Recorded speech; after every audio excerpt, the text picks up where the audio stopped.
Buenas tardes. Bueno, por tercer año consecutivo, lamentablemente la FAO tiene que reportar un aumento en los números de personas en situación de hambre. Ese es un dato muy difícil de entender en un mundo donde hay tanta abundancia de tantas cosas, que tengamos a 821 millones de personas padeciendo este flagelo. Como bien has dicho, esto ha aumentado fuertemente en la mayor parte de las regiones de África y también, lamentablemente, por tercer año consecutivo en América Latina y el Caribe, y especialmente en América del Sur. Concentrándonos en América Latina, ¿qué tan preocupante es la situación de hambre en la región? Es preocupante. En América Latina es una región que exporta alimentos a todo el planeta. Tenemos más que suficiente comida para alimentarnos adecuadamente todos los que vivimos en esta parte del mundo. Y sin embargo, casi 40 millones de nuestros compatriotas viven con hambre. Es muy difícil de explicar, es muy difícil de entender y de aceptar.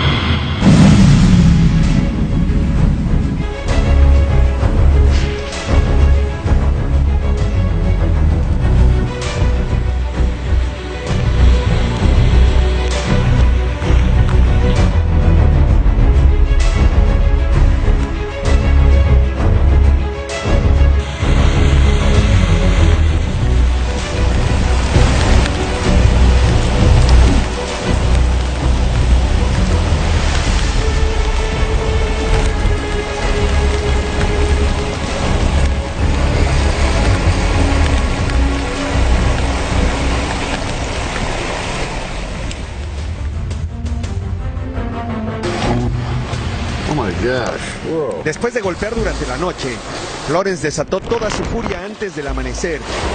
Sus fuertes vientos hicieron estallar generadores y derribaron el tendido eléctrico.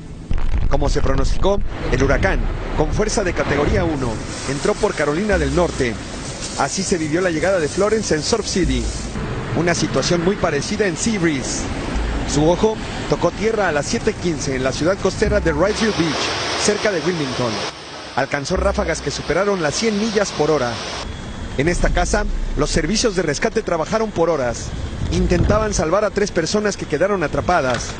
Lograron rescatar a un hombre lesionado, pero después la desilusión fue evidente.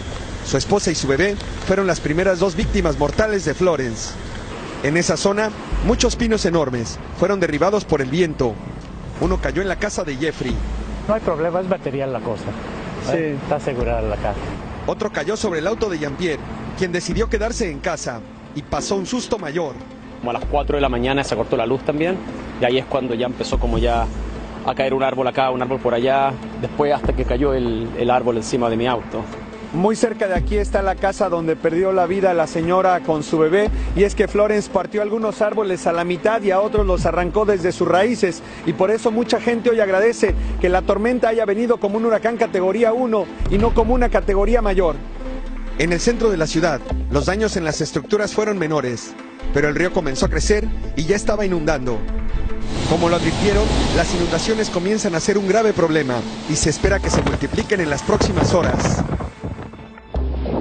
Lo único que está previsto que deje Mangkhut a su paso es caos y destrucción, y ya ha tocado tierra. En Filipinas, el tifón más grande de la temporada en el país ya había provocado alrededor de 9.000 evacuaciones y la apertura de unos 2.100 refugios. Con vientos de hasta 285 kilómetros por hora y fuertes lluvias, las autoridades temen que desencadenen unas consecuencias similares a las de Haiyan, que dejó unas 7.000 víctimas, entre muertos y desaparecidos hace 5 años. Los servicios meteorológicos han advertido de interrupciones en el suministro eléctrico y en las comunicaciones. Hay 5.000 pasajeros varados en puertos y varios equipos de rescate están preparados para actuar.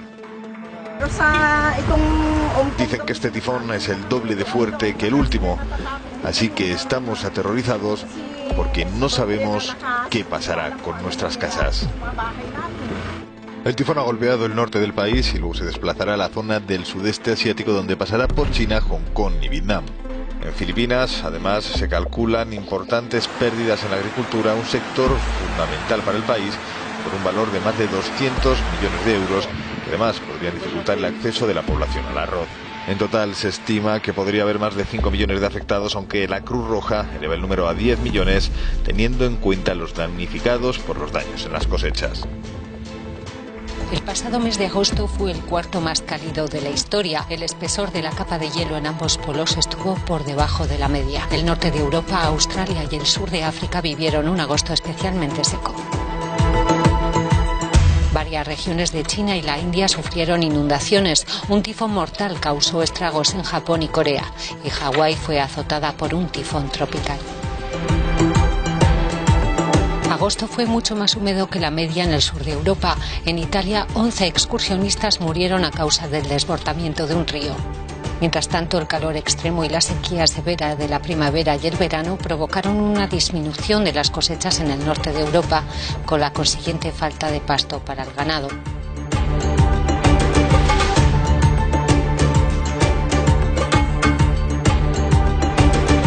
El periodo entre abril y agosto ha sido el más cálido de la historia en Europa.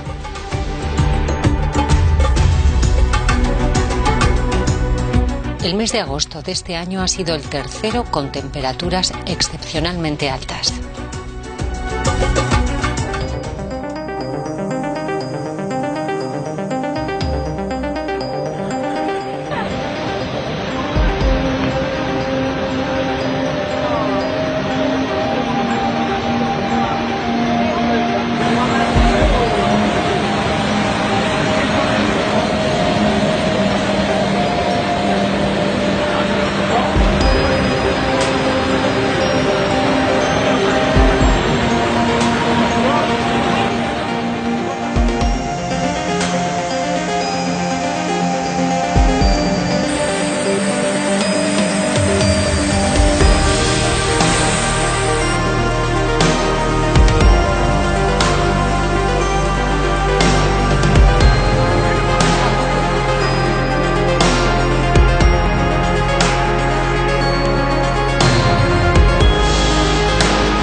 Bueno, ya recogeremos el coche en el pueblo de al lado, ¿tú te crees? 50 para ser exactos, arrastrados por la fortísima riada. Por Dios, ¿y ahora cómo me voy a Barcelona? Que los ha movido sin control por todo Río Frío en Granada. Lo que ha sido, ven flotando los coches, venir, y todos los que había aquí en el aparcamiento se han ido. Se han perdido y una vez que el río ha vuelto a su cauce, toca buscarlos empotrados en un árbol o en otro, aparcados en la ladera, sumergidos en el fango o estrujados bajo este puente o de este histórico destrozado por el impacto de los propios vehículos. No sé cómo en tan poco rato se ha formado la que se ha formado. Afectadas viviendas, la iglesia y hasta la autovía A92 llena de barro. Un desastre, una ruina, vamos.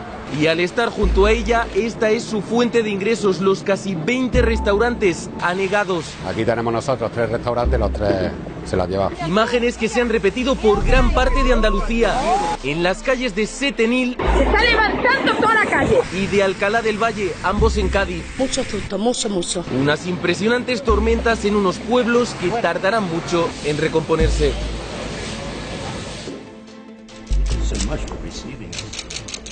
El Papa se reunió el jueves con la cúpula de la Iglesia Católica de Estados Unidos, que busca respuestas sobre una nueva ola de denuncias devastadoras de abusos sexuales por parte del clero.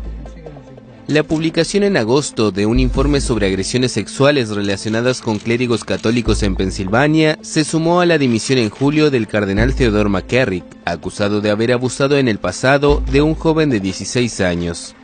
Un ex embajador de la Santa Sede, Monseñor Carlo Vigano, llegó a pedir la renuncia del Papa a fines de agosto, acusándolo de haber encubierto al obispo durante 5 años y de ignorar las sanciones que le había impuesto su antecesor, Benedicto XVI. El martes, un sacerdote de la arquidiócesis de Galveston-Houston fue detenido tras ser acusado en agosto de abusos sexuales por un hombre de 36 años, cuando este era estudiante de secundaria. Francisco también aceptó el jueves la renuncia del obispo estadounidense Monseñor Michael Bransfield, acusado de acoso sexual a adultos, según un comunicado de su diócesis. Es primo de uno de los recibidos esta jornada en el Vaticano.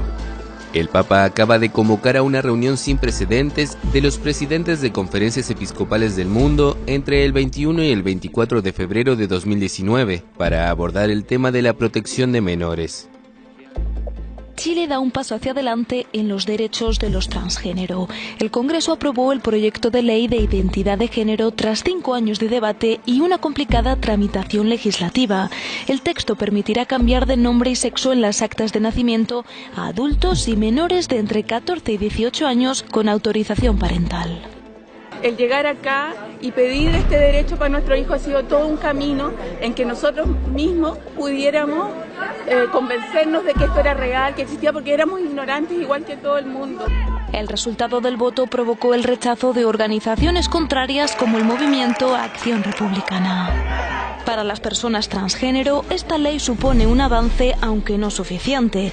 La aplicación de la ley a los menores de 14 años no fue aprobada por el Congreso, algo que la activista Alexa Soto lamenta. Los menores de edad, en el fondo, que creo que son uno de los más vulnerables dentro de las personas trans, ya que cuando somos adolescentes siempre estamos bastante vulnerables con respecto a todo. Nuestras emociones igual son mucho más fuertes y una tiene mucho más inseguridades. Por lo mismo es súper triste que sea mucho más complicado para ellos, como que sea todo mucho más complicado el proceso para poder cambiar su nombre y para poder validar realmente su identidad. Es súper triste que estén más desprotegidos ante la ley. La NASA lanzará el sábado su láser espacial más avanzado para medir la profundidad del hielo del planeta. La misión del satélite ISAT-2 ha tenido un costo de $1.000 millones y partirá desde la base aérea de Vandenberg en California. La importancia del proyecto radica en que ha pasado casi una década desde que la NASA tuvo un instrumento en órbita para medir la elevación de la superficie de las capas de hielo en todo el globo y comprender el avance del cambio climático. Gracias a la misión anterior ejecutada entre 2003 y 2009, los científicos descubrieron que el hielo marino se estaba reduciendo y que la capa de hielo estaba desapareciendo en las zonas costeras de Groenlandia y la Antártida. Ahora se necesita una actualización con urgencia, pues la dependencia de la humanidad de los combustibles fósiles provoca que los gases de efecto invernadero que calientan el planeta aumenten continuamente. Las temperaturas promedio globales suben año tras año. Como resultado, 4 de los años más calurosos en los tiempos modernos han sido entre 2014 y 2017. La misión debe durar 3 años, pero el aparato tiene combustible suficiente para seguir por 10 si se decide extender su vida.